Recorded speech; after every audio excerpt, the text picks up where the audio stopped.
G'day gamers, I'm Rooting Water and this is Subsistence. This will be a deaD playthrough as I usually play. However, I'm not really expecting to survive for as long as we usually do in most games. It's quite a difficult task to survive in this game for any length of time. We'll see how we go. So we'll start a new solo game. And here we are, we've spawned into the world. I can see a bear over there already. Now our first task will be to find somewhere to set up a camp. As we go along, we'll collect as much of this plant fibre as we can, and any other resources we happen to come across. But our main task in this game is purely to survive, which in itself will be quite difficult. Oh, I hear something. Something's chasing me already. I see a crate to my left, but there's no way I'll be stopping to collect that. Let's keep moving until I'm certain there's nothing behind me.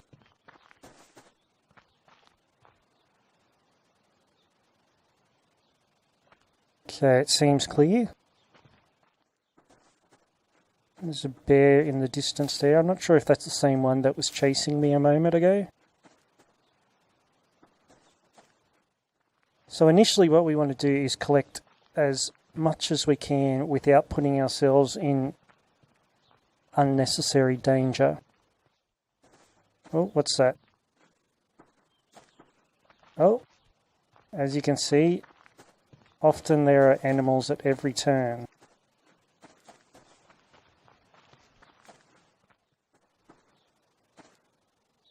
Collect some scrap metal. Oh, here's a case. Bear up there. Hopefully he won't come this way. Let's take all that and just keep moving. Seems to be plenty of animals around this area, so it's probably not the best place to set up a camp. The other thing to consider when you're setting up a camp isn't only how safe the area is, but how easily you can navigate back to there. Because there is no map or compass or any kind of artificial navigation in this game. The only thing you have to navigate by is the sun and any landmarks. Let's collect some wood while we're here.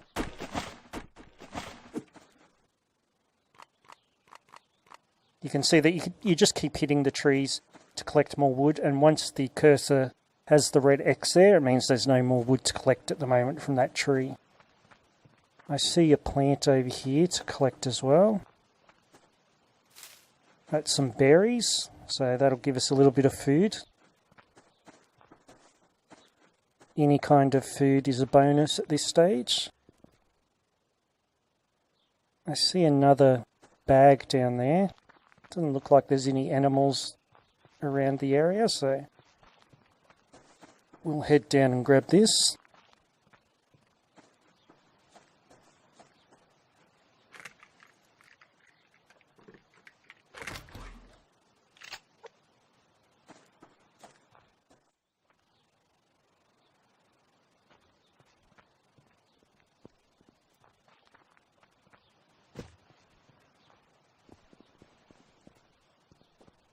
You can see another bag on the ground in the distance.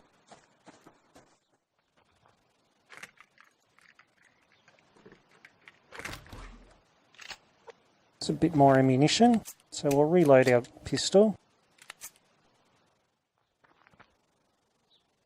I can see another crate there, but there's a wolf right beside it. So I'll leave that for now.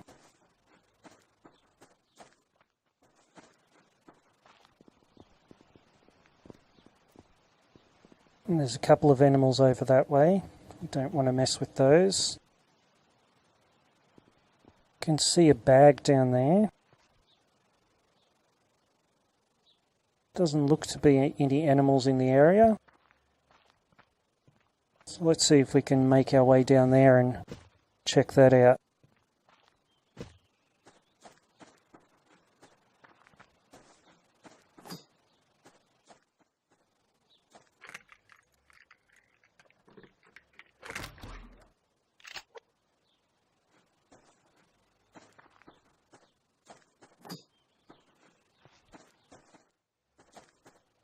There's another bag there. There is a wolf in the distance, but we should be able to get to that bag without him sensing us, I think. Maybe. If he goes the other way.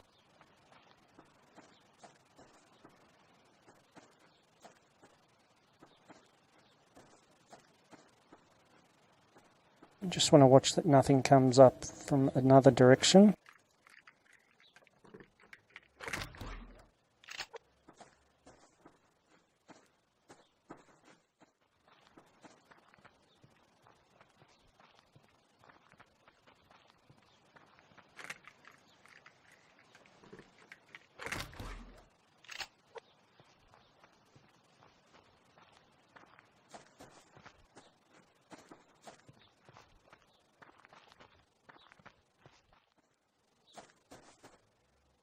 There's a bear right there,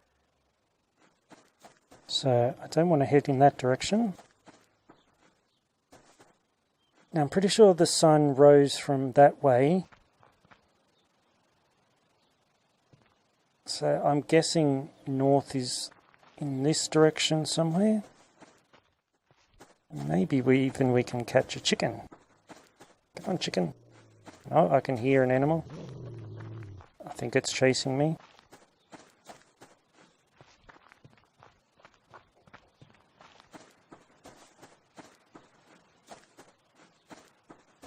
Oh, there's a bear.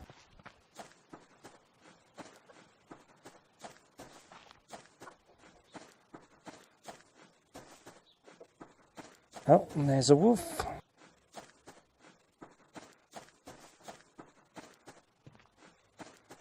And there's another wolf. This is not a good place to be.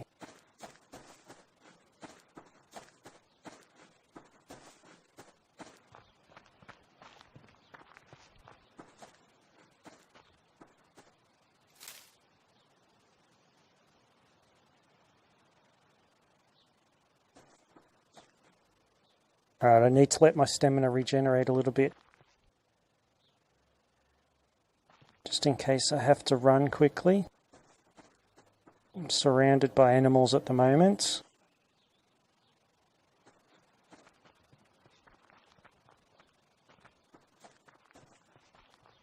There's bears to the left of me and bears to the right of me.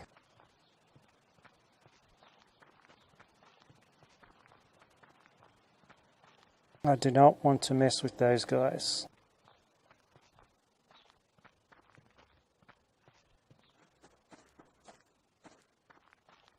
I doubt 7 bullets would be enough to drop a bear.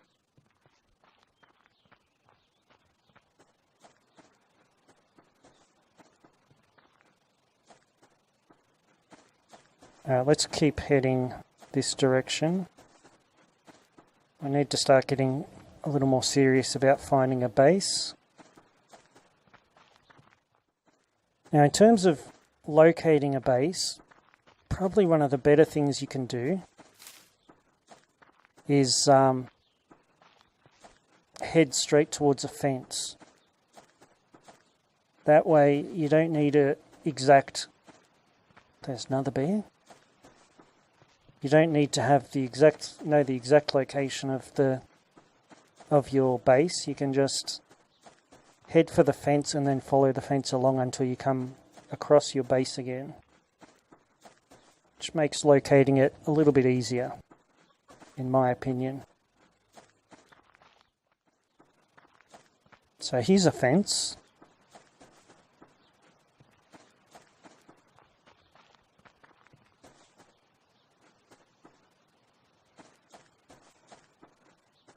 Let's head up this way.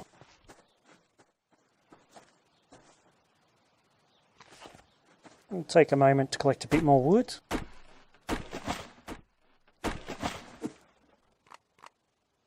So this tree gave us 4 pieces of wood. Most of the standard trees give you 3 pieces, but some of the larger ones can give you anywhere up to 6 pieces of wood.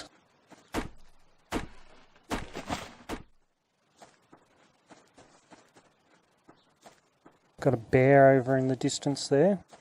You can see a crate here. I may be able to get to that without alerting. Maybe. I'm a little concerned about that wolf. Let's just see which way he goes. No, he's coming this way. No, I'm going to leave that bag.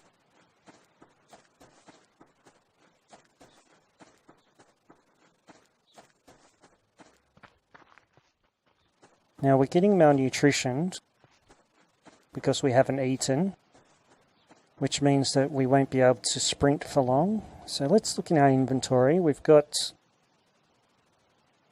an apple, which we'll eat that now. We've got a few berries. We'll mix one of these with the water to give us some berry juice, and we will eat the rest. That should give us plenty of energy for a while. So wood logs stack in lots of 20. So we'll try to get at least a full stack. So that should be a full stack. Now I can see up ahead another crate, but there is a wolf to my left.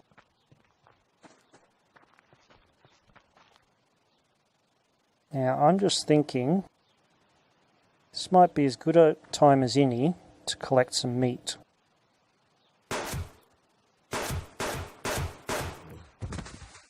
There we go. So you can see you go through a few rounds. That took 5 rounds to kill that. We'll take our axe out and then hit F to butcher that, collect up some meat.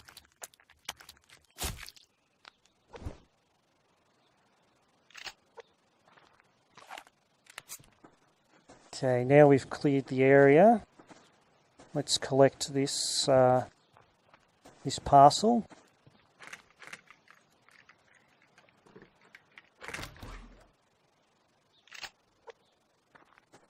And what I would like to do is maybe build a campsite on top of this rock here.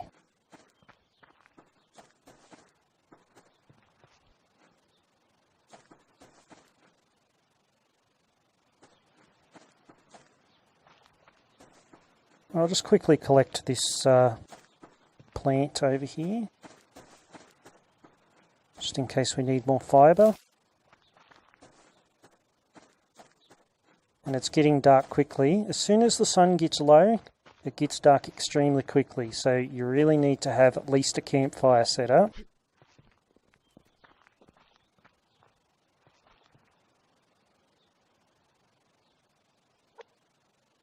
Do I have time to... I think I will have to just build the campfire for now. I won't have time to actually build a foundation yet. So let's go into our inventory. What do we need for a campfire? We need 3 pine logs, 2 sticks, and you make the sticks out of logs. Let's make the 2 sticks. And we can craft our campfire. Our campfire is in our hotbar, so we'll switch to the campfire. Let's see where we can... Let's just put the campfire here for now. It's not exactly a base, but at least we're up off the ground. So we'll open that up. We've got 2 matches here. Let's split the logs we've got. We'll put 8 in there, and that almost fills up the fuel. Split our matches, put 1 in the ignition, and ignite. So that'll solve our heat problem for the night. We'll be able to get through the night without getting hypothermia. And now, as long as the fire's on anyway, we've got a raw steak and a raw liver. So that's pretty good. So let's put both of those into the cooking slots. They start out raw. From raw, after a little while, they will go to slightly cooked.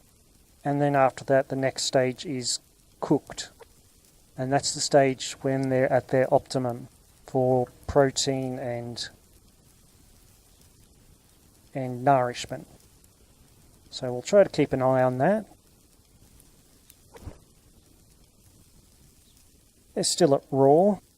Our liver just changed to slightly cooked, and the meat changed to slightly cooked. So both their description and their representation will alter as they go through the different levels of cooking. And you can see as the wood is burnt, we also get ash that comes out, and that can be used as fertilizer in plant beds. So I'll keep an eye on this. I don't want to cook it too much and have it burnt. There we go, the liver's cooked and our steak is cooked. So if we look down here, we've got our protein, fruit and veg, and this is our hunger. Most of those is reasonable, although our protein's a bit low. The cooked liver is probably slightly better. So let's just eat the cooked liver. If we right click on it and click eat, and we'll watch these go up. You can see our protein is at half, and our hunger is almost full. Well, it's about 3/4. So while we're here and waiting, let's see if we can craft some. I can craft some more bullets. You can see crafting 9mm rounds takes 1 ammo casing and 4 gunpowder. And I've got a fair bit of both of those, so we'll craft as many as we can. So I'll be able to craft an extra 5 bullets. You can see that chicken wandering around down below me. It's tempting to go down and chase after him, but I'd probably end up with hypothermia before too long. The other thing that I want to do is make up as much cordage out of this plant fibre as possible. It takes 2 fibres to make 1 cordage, and the cordage is used in a lot of crafting. So we'll make up all of those. And let's see what we need for a foundation. We need 12 nails, so it's going to take us a little while to find all of those. Nails can be found in the parcels, whether it's bags or crates around the place. We need 5 wood planks. So to make wood planks requires 2 pine logs to make 1 wood plank. So we'll have to collect some more wood as well. Apart from that, we've got enough cordage for the foundation for our base. And seeing as our hunger is now down into the yellow, I'm not going to leave it to chance any longer and take the chance that the steak will go bad, so I'm just going to eat it now.